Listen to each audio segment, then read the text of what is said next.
So, Hey Kyle, how you doing? kind of cold. How about you? Me too, but it's okay. It's a nice day. It is Sun's nice out. outside. Yeah. Hey, Carlos. Oh hey, how you doing? What's up? Good. Oh hey, didn't see you guys there.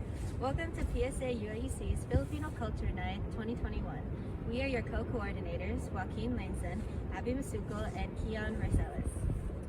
We are so excited to present to you guys our unique showcase this year. It's been a difficult one, but despite the challenges we faced during the pandemic, we wanted to create a new and revived FCN for everyone to enjoy. This year's theme is Kinabukasan, a brighter tomorrow. When we were coming up with ideas for our FCN, we really wanted to highlight the struggles that have been going on in the US and around the world, be that Stop Asian American Hate or Black Lives Matter or anything else. We decided to use our platform to advance awareness of these issues through our own history, so that the lessons we learned in the past can be applied in the future. FCN this year will actually be split into 2 days. For day one, we're going to show our historical film that's loosely based on the events of the EDSA Revolution in 1986. This peaceful revolution, also known as the People Power Revolution, is the revolution that brought down President Dictator Marcos after 20 long years of his reign. Our actors and our crew worked really hard on this, so we hope you enjoy it. And after we present the first half of the film, we're going to transition into a special interview with Joy Cabrera, the mom of this year's formal chair, Angela.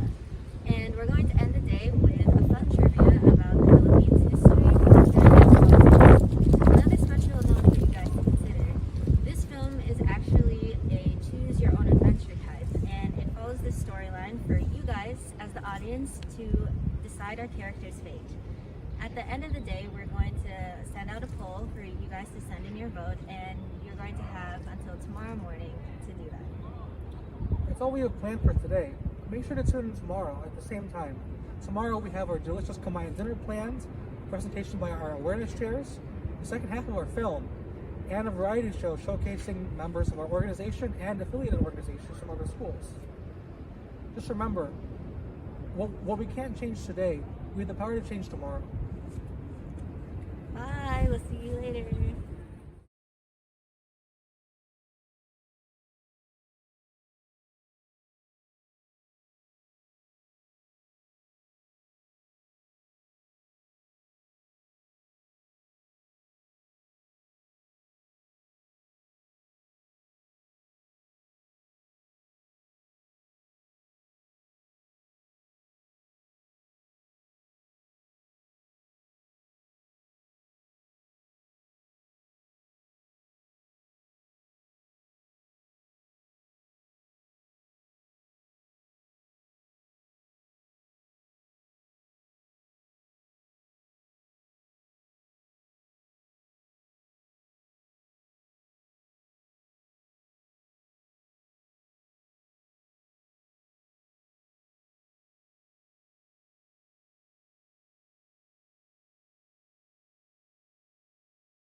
Earlier this morning, in a small town in North Cotabato, an Italian foreign missionary, Tullio Favalli, was shot point-blank in the head.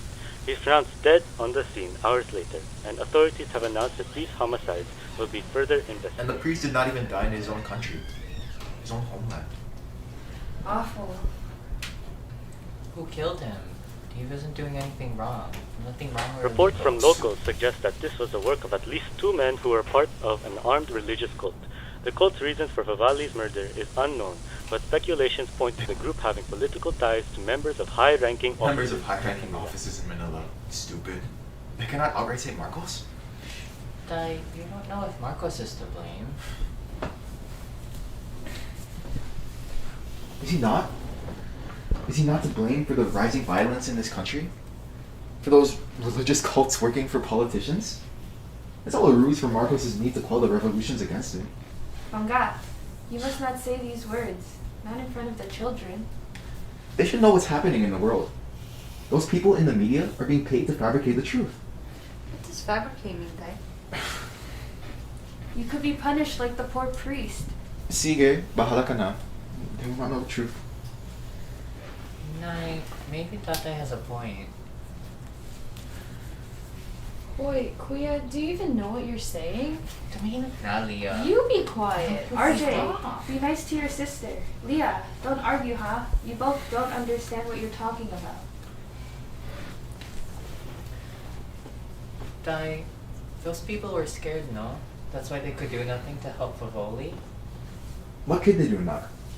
If that cult has been there for some time with weapons, the people remain defenseless. They couldn't retaliate without losing. Does that mean we shouldn't even try? Anak, I want you to listen. I want all of you to listen. Your mother has a point. Sometimes the best thing to do is to do nothing, even if you want to do something. It's too dangerous out there right now. I want you all to focus on your schooling and not worry about this. Things will work out as God intends. Let's hope in the next election we have better fortunes. I'm going over to Sal's house. Okay, enough. Be careful, huh? Apa, sige. Bye, Kuya. Bye, Kuya. Don't get lost on your way back.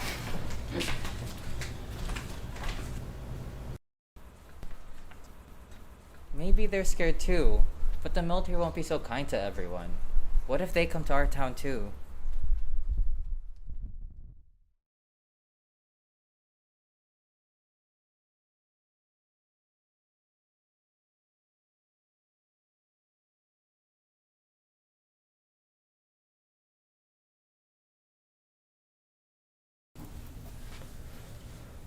Are you all hearing this? This is madness. Ferdy, huh? Oh, sige. As if the police weren't already terrorizing civilians. Vic, tama na. Marcos is in control of the national police, and that's our reality now. And I thought martial law was bad. What do you know about martial law, Teddy? You were a kid. We were all kids, Sal. Remember the curfews? Mama and Papa were afraid to go outside the doorsteps because the military were in the streets. Anyone can turn to a meal for Marcus's dogs. Are you okay, RJ? Oi, Bade. You daydreaming again? No. How much longer until they start killing more people? RJ, don't speak like that. Yeah, I told him. That's not funny. But it's true, isn't it? They're gonna start killing people in the streets, just like you said, Ted. One of those people could be us, and there's nothing we can do about it.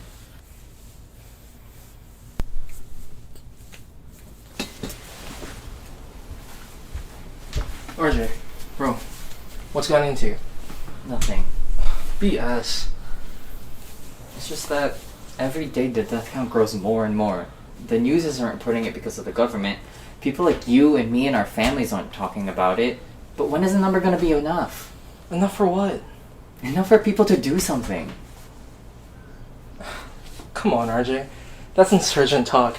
Have you been an insurrectionist all this time? I'm not joking, Sal. I know. It's just, you should really think about what you're saying. Are you implying that I'm not? No. Hear me out. Yeah, I know things are getting bad, and now the police are involved and everyone's in danger. I get it. Do you? I do. But at this very moment, as one single being, you can't do anything. And why not? Because you're RJ? Yeah, you're stubborn, you are competent, but you're just one man. You don't have the masses, the support, or the fighting power that the opposition has. Look, I know that you're not the guy to be on the front lines taking all the heavy hits, but that you still want to contribute to the cause. But you should really think about what you're getting yourself into. I'm not saying you're completely powerless, RJ. It's just at this very moment, you can't do anything without jeopardizing your family's future. You feel me? You feel me, Tol? Yeah, I do. Good. Now come on, let's get back.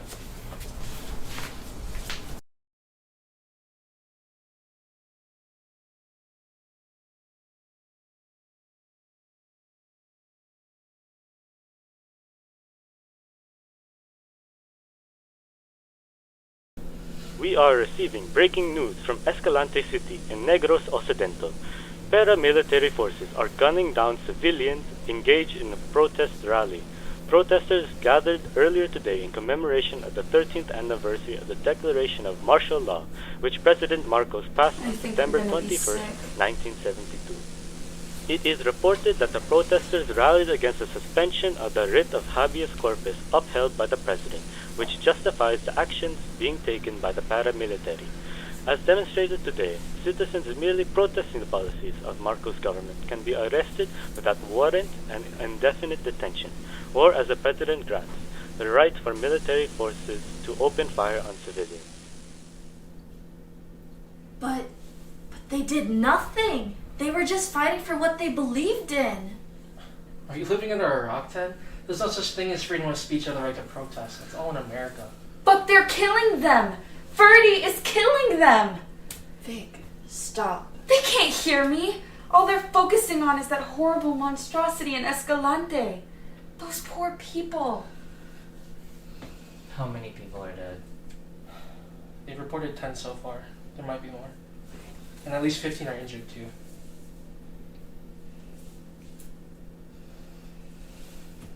Are you still content with doing nothing? What do you mean, RJ? You want to be like those protesters? You want to end up dead? What about your parents, your sisters? She's right, Bade. You can't do anything rash. The government will find you and keep you silent, however they decide to do that. I can't just sit around and listen to these people get murdered. What's it gonna take? 100? 1,000 slaughters by the government to get people angry? People are angry, Tol. But listen to the price that they had to pay. Are you willing to die to overthrow the government?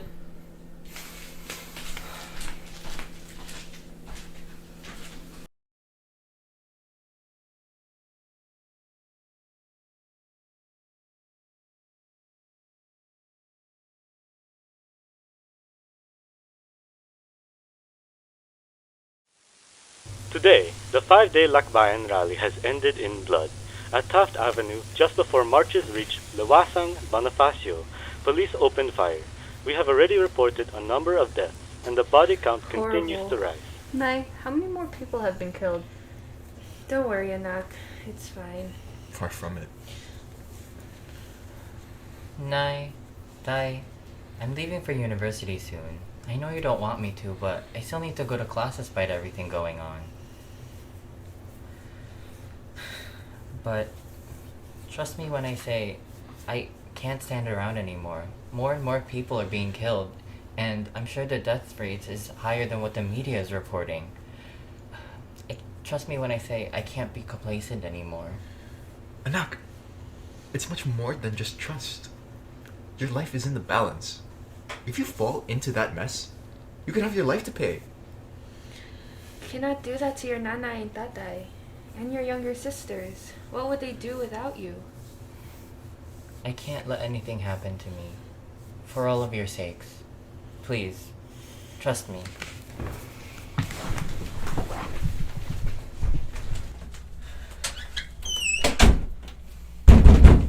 Richard Julio, I forbid you to take part in all that nonsense. Marcos is not worth your life. Do you hear me? Answer me! What should I do?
Hi everyone, we hope you're enjoying FCN so far. This is Abby again. I'm one of the coordinators for the 2020-2021 school year.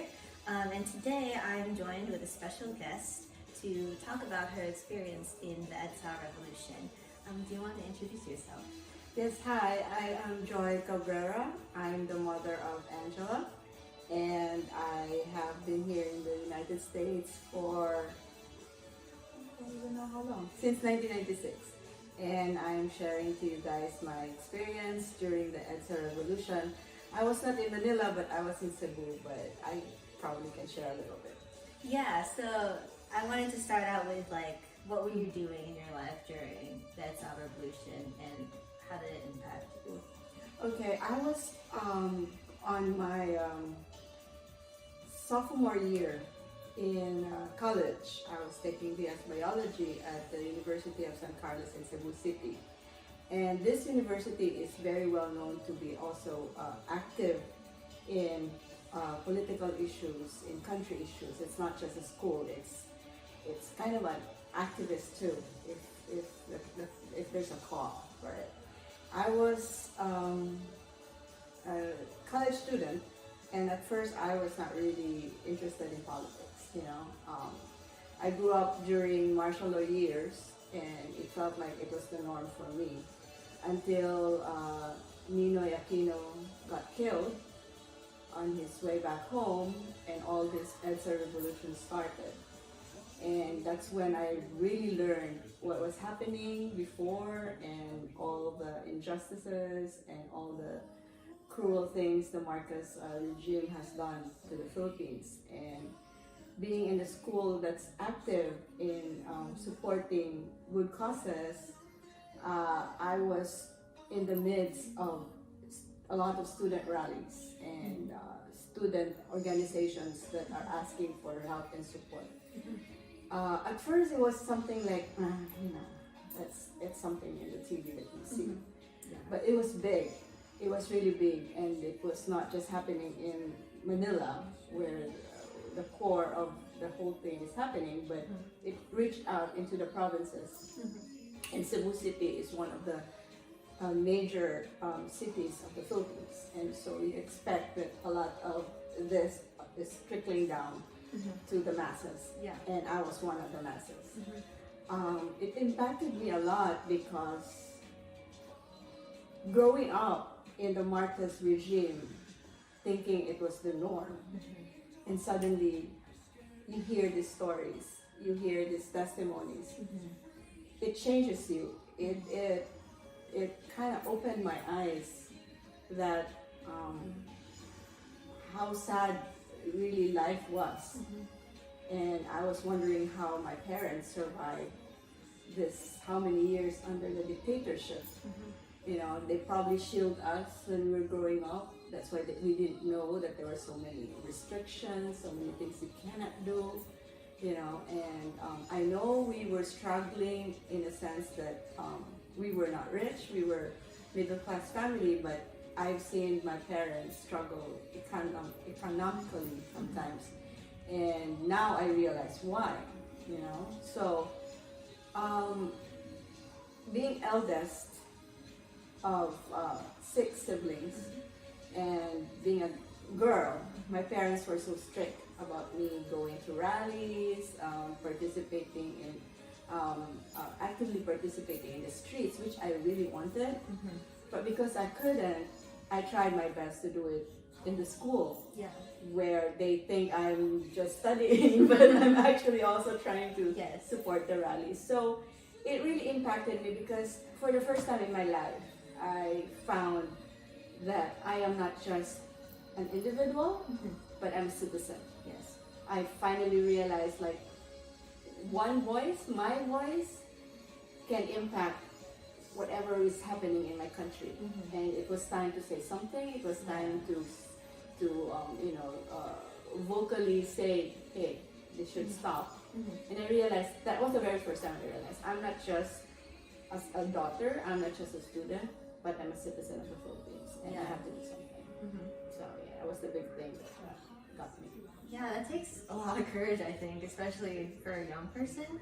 I mean, even college students, I feel like being a college student now, I'm like learning like what my role is like in society and in the world, and I think even though it probably was a really like scary time, it was like a good time for you to like step into yourself and then learn what you can do too. So I commend you for that. That's really thank good. you. I was 17 too. Yeah. Yeah. So it was a great experience for me, and I'm glad that somebody is asking me about it, because I couldn't openly share it to my parents because I know I would be in trouble. Yeah. If they knew what I was doing. Right. But being the good girl and eldest in the family, you should not be doing something that will affect everybody. So Yeah. I think it's important to like remember that history too, because it was such an important part. And even like in America now, like stuff is happening. Like it kind of, I don't want to say history repeats itself, but it is just important to know like what happened before, and you can continue like whatever movement that is going on. True. And stuff. Yeah. Okay, and I think you answered like some of the other things that I was gonna ask you. I'm sorry. No, it's okay. I think it's good to like talk about it right now. But I think like probably like my last question is just like, what was there an event that happened to you where you were like directly affected by the revolution, like either the protests, even if you didn't go out, or just like seeing whatever was happening that spurred you on? I have this couple of experiences, but it kind of happened, I think, on the same day, because it was that day where students were supposed to rally out of the classes and go out and protest, like what's the term? Like a boycott the classes. Yes. To make to like a bigger impact that the students really don't like what's going on also. So that day, because I included myself in this party, or kind of like a group, but just like a supporter. I was not in the leadership position. I was asked, but because of the thing that my parents don't know that I'm doing this, so I did not. But that day we were planning to boycott all the classes. Now I didn't know that they were planning to like prevent people to come in to classes for those, because not everybody's in, right? Because of course others are like hesitant to participate and stuff like that, because it's really something new, especially for young people like us that we didn't see things like this before. So what I didn't like that day was they were preventing people to come in. Now that day we had a major test, like a super major test. Like I think it was a midterm, and this class only had 3 tests: the first, the middle, and the last. So if we miss any of this, it's gonna affect the grades. So I told them, like, just let people who need to go into their class, because there's tests and some or other things that's important, to come in. Don't stop them. But they were stopping them, and I was already inside the barricade, kind of like, they were like barricading the entrances. So I was already inside, and I saw a couple of my friends begging to come in because it was like 15 minutes and the test would be starting. I just had to like grab them from the line and like pull them back in. And I didn't even think that it would be like, I wasn't even thinking that people might like physically hurt me too or stop me. I just grabbed this couple of my friends and said, I'll grab you and we run. So I grabbed them and we run. And later that week I was told like, hey, you were not supposed to do that. It's like, hey, I'm a student first and rally is second. And I understood what they were doing. I was lucky because I was part of the group. I got in early. I was in school early. Now, you know how it is now, like if you have a class at 11, you guys go there at 11:15. Typically, right? So I was already inside because I was part of the group. So I had to pull them in, and then the other thing I did too was in the afternoon I had to go to another campus. It's a different campus, same school, and we had a lab test. Again, they were barricading the entrance and we couldn't get in. And I was with a couple of friends, and our school is on top of a hill. Alright, some of the buildings are on top of the hill. It's in the Philippines, so it's kind of hilly. So what we did was we called, it was my idea, I said, let's call our friend. She was not our classmate for this lab test. And I said, she lives in this village right beside the school boundary, right? So I said, let's call her. And being BS biology, we know kind of like the mountain terrains, because that's where like we catch butterflies or insects for other subjects or identify plants. So we kind of know that there is a portion up the hill that the school does not have a barricade or like a gate or a separation thingy. Yeah. So luckily our friend was there at home. She let us in because it was a gated subdivision. She let us in, and my friend parked her car in their house, and we walked up to the hill, crossed that border that doesn't have this boundary, and ran to our test just in time. When we were there, people were already lining up. Because some of my friends were already there also early before it started. And our subjects were in the other campus, that's why we were not there yet. So that was the craziest thing, scariest thing that I've ever did. And my parents doesn't know about it. If they'll see this, they'll probably know. Oh my gosh, it's like so hard to deal with like during the time. It's of course it's like really important to you, but then school is still an important priority. thing. Right. I mean, as I told my friends in the group, like, you know, we are activists. We are rallying for this cause, which is a very good cause. But let's not forget that we are students first. So if there are people who doesn't want to participate on that particular day, then let them. Because we are fighting against dictatorship, and why are we dictating what they can and cannot do? So it was against the principle of what we were trying to fight, right? So I told them, you know, that wasn't right, because they need to be there. I needed to be there. And they said, oh, what's the point of just, you know, failing one test? No. It's important. It is important because I'm a student. I'm a student first. So it was hard. It was hard to balance. There are people who were really into it. That was kind of like borderline communistic ideas already. And it was scary. And that was what my parents were probably scared of, that we get into these groups that might get us into the wrong side of the whole thing, which is there, and they do infiltrate the student organizations, and that's a fact.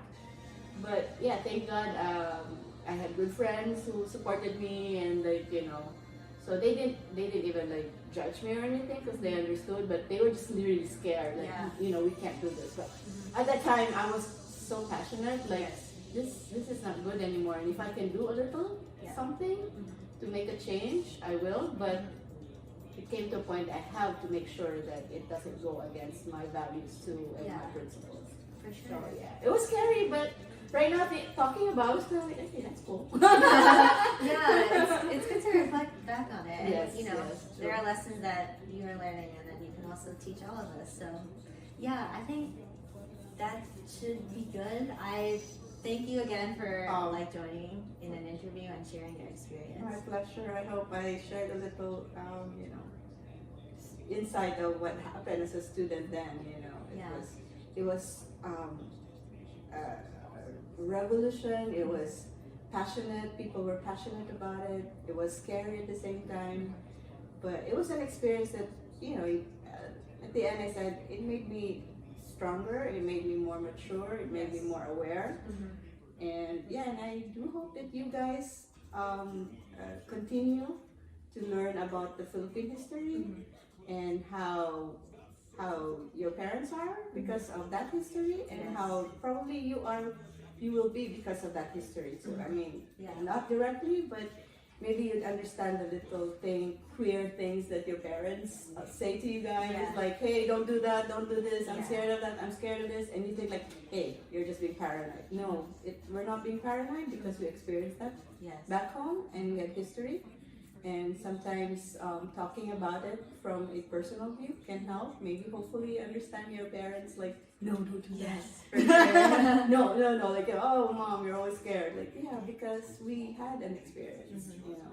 Not as probably as bad as the others did, but it was still an experience. And yeah, so I hope a little bit of, you know, insight. Thank you again. You're very welcome. And PSA, thank you for joining us, and we hope that you continue watching FCN and enjoying everything that we have in store for you. Bye, thank you. Thank you.